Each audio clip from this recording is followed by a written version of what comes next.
Now, when you think about it, we should not try to wrest from the cosmos the ultimate definition of ourselves, because we are limited in form. We are in a state of mortality. We exist on a very narrow band of a spectrum of color.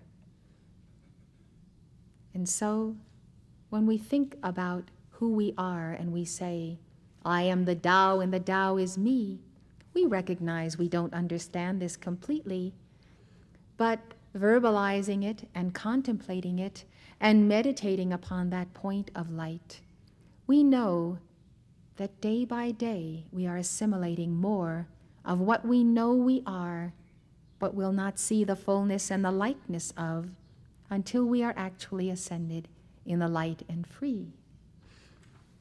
And so today we have to come to grips with a very partial awareness of self. And this is very frustrating. We sometimes think we don't know ourselves at all. We wonder how others see us. We wonder if there's any objectivity anywhere. And of course, we come back to the fact that we are points of light in the great sea of being that is this great sphere of the Tao. So there is something to the mystery of the path, whereby little by little glimpses of what we shall be appear. It seems to be what makes us keep on going, keep on knocking on doors, keeping on pressing on the walls and wanting to push them out. Because that, after all, is our goal, ultimately defining being in all levels, and therefore having being in all levels. The so-called perfect man, that is, the man made in the image and likeness of the Tao, has fully realized the mystic goal. He has become one with the great Tao. He is the perfect image of the way, a personification of the Tao. We would call such a one a master, perhaps an unascended master who lives on earth in bodies like ours, perhaps an ascended master who is beyond our sight and who lives in an ascended master light body. On the chart of our divine self, we see the lower self as first uniting with a perfect man. That is the first goal when we step on the path. This man is the Son of God, whom we call the Christ. But the Christ is not limited to the Christian dispensation. It is a word meaning light, or the manifestation of light, the Greek word Christos. And so it is a term used for the real self of all people, no matter what their religion. Once we unite with this real self, in whose image and likeness we are made, we then may move on, bonded to the Christ or the Son of God. We spiral up to the point of the I am that I am and the causal body, and we see the causal body depicted on this chart, manifested personally and individually, in reality now above us. It is a replica of the one great Tao, and you can think of it as a single monad, a monad like many other monads, like cells in the body of God. And so you have that unique presence, and you know that the Buddhas who have gone before you have accomplished this union. And while they were in the process of so becoming who they were known as bodhisattvas, or disciples of the middle way.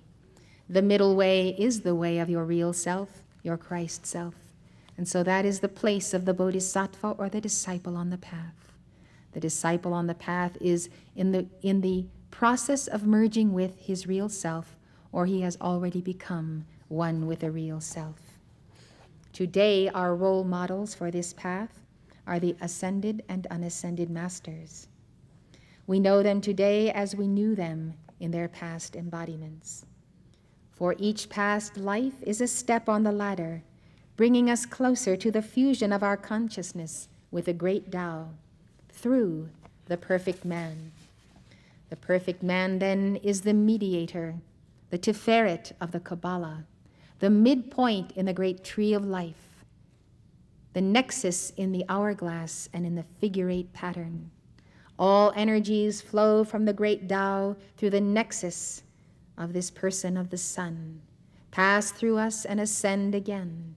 And so there is a continual movement of the light descending, refreshing, reinvigorating, giving us life and consciousness, and going back through the heart of this midpoint, this focus in the center of the tree of life. This is why it is written of Jesus Christ, who came embodying that Son of God, that he came not to condemn the world, but that the world through him might have everlasting life, that through him the people of earth might be saved for the experience of self-transcendence. To attempt to go around the very center and nexus of our own being is to deny the fruition of this wholeness above and this wholeness below. We can come to know the Tao by studying how the perfect man acts and what he says, or to put it in Taoist terms, how he doesn't act and what he doesn't say. The perfect man is in complete harmony with the laws of the universe, and all his ways reflect the movement of the Tao. He is called a companion of heaven.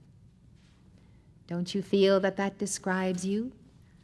Don't you like to feel that you are a companion of angels and nature spirits and souls of light who've moved on in the scales of being? A companion of heaven, a companion of higher octaves and those who inhabit them. For Lao Tzu, the sage, is not a hermit who retreats from the world to pursue his own private path. The sage unlocks the mysteries of the Tao and seeks to help others do the same. He is motivated not by his own desires, but by the needs of others.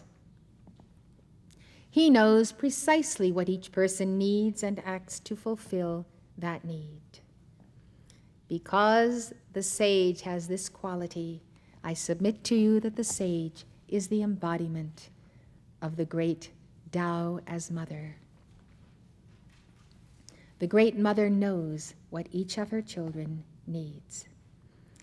Because the sage embodies the cosmic order of the Tao, the sage brings order, harmony, and peace to everyone around him, including his family, community, state, and empire. In Taoism, the accomplished mystic, says Kohn, is whole within himself. He easily communicates with the world above and has an enormous impact on the political and social order of his time. The 12th century Taoist sage Wang Zhe explained, people who attain the Tao are physically in the ordinary world, but mentally in the realm of sages. The body is like a lotus root, the mind is like the lotus blossom. The root is in the mud, but the blossom is in the air. One of the characteristics of the Taoist sage is that he transforms those around him without them ever being aware of it. The Taoist sage is one with the great Tao. His aura is therefore the presence, the powerful presence of that Tao. Therefore, he is like a star or a planet of greater weight or mass or magnitude. And so his presence has the greater influence. And therefore, he transforms those around him into that presence which he has realized. He is unassuming, yet incredibly powerful. The power of his example and the power of the Tao within him are an irresistible force that magnetizes people to the Tao and makes them change their erring ways. When they are magnetized to the Tao, they are magnetized back to the first principles, the first causes.